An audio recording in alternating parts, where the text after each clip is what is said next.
I'm David from Wolfire, and I thought now would be a good time to do a brief design tour of the 5 games in the Humble Indie Bundle 2. These games include Braid, Cortex Command, Machinarium, Osmos, and Revenge of the Titans. In Braid, I was most impressed by the way it introduces complex mechanics. It's a design cliché that it's better to show than to tell, but Braid goes a step further. It makes situations in which you show yourself. For example, there's never any text explaining how to use the time travel, or showing you how.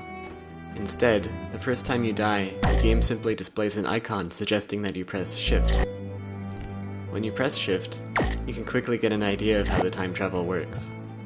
This teaching method helps make complicated ideas more intuitive. For instance, it would be difficult to explain how the green objects work in words, but this simple level here makes it obvious.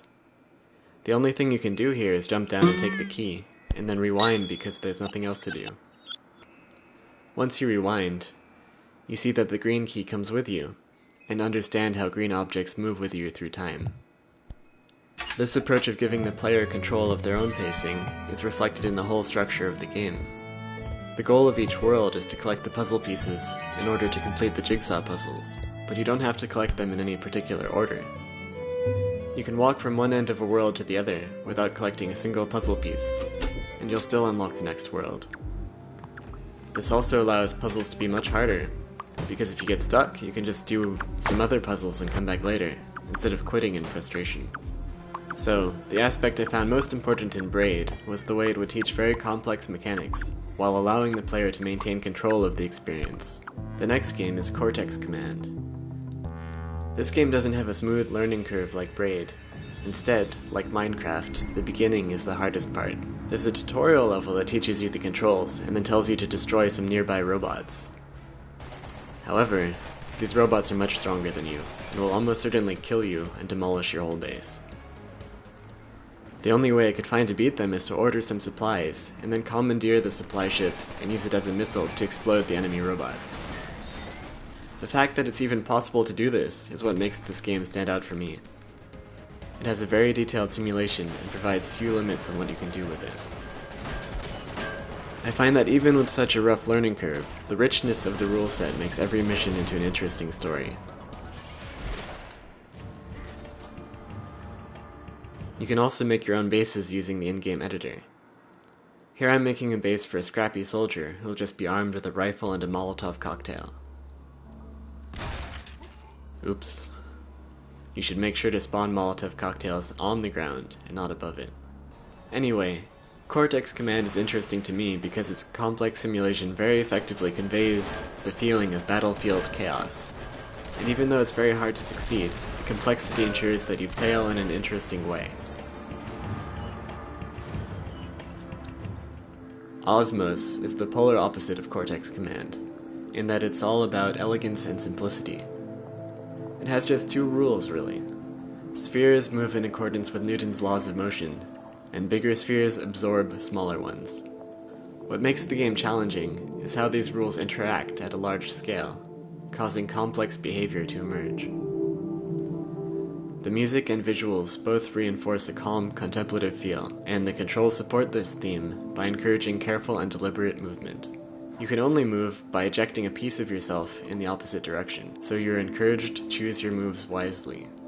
Because the focus required to manage this emergent complexity is enough to completely occupy your brain, and the game makes sure you play in a calm and deliberate manner, Osmos is quite effective at helping you relax if you allow it to. Machinarium adheres more closely to genre traditions than the other games in the bundle, but it still innovates in a few key ways.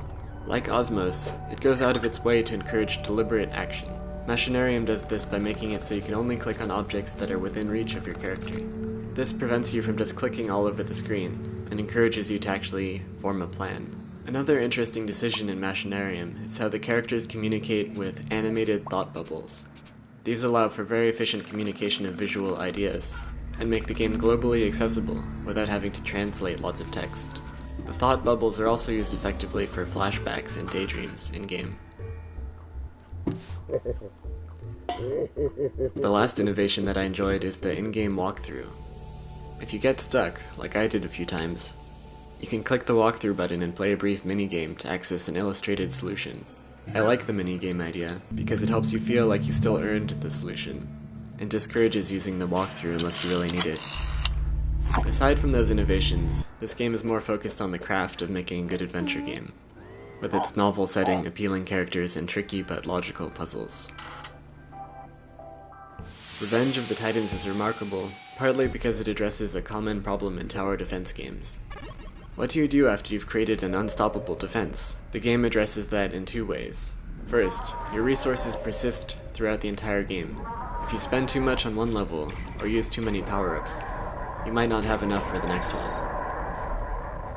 This encourages the player to spend as little as possible and create the minimum possible defenses to fend off the Titans. This makes the player sort of self-balance the difficulty, so it always stays interesting. For example, more skilled players would play the same level just using fewer resources, so they'll still be challenged. Second, there are time management mechanics that require whatever attention the player has left after building the defenses.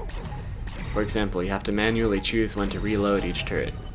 The turret can't fire while it's reloading, so it's important to choose the right time to reload. You also have to manually empty the refineries when they're full, adding extra time management pressure. The visual presentation of the game also deserves special mention. The developer, Puppy Games, has a unique post-retro aesthetic that combines traditional pixel art with smooth diagonals, gradients, and glows. It also has a dominant red and green color scheme, which is an underused complementary color pair, especially compared to the now dominant teal and orange. Even the menu screens show a lot of care in their colors and composition, including the mission select screen, briefing room, and tech trees. It's all just very polished and pleasant to look at, but in a way that we haven't seen before. So those are the points I found most interesting about each game. The self-teaching level design in Braid, the detailed mechanics in Cortex Command, the elegant calm of Osmos, the genre innovations in Machinarium, and the self-balancing mechanics and post-retro look of Revenge of the Titans. If you'd like to see my other design tour videos, you can look at the Wolfire Design Tours playlist at youtube.com/wolfiregames.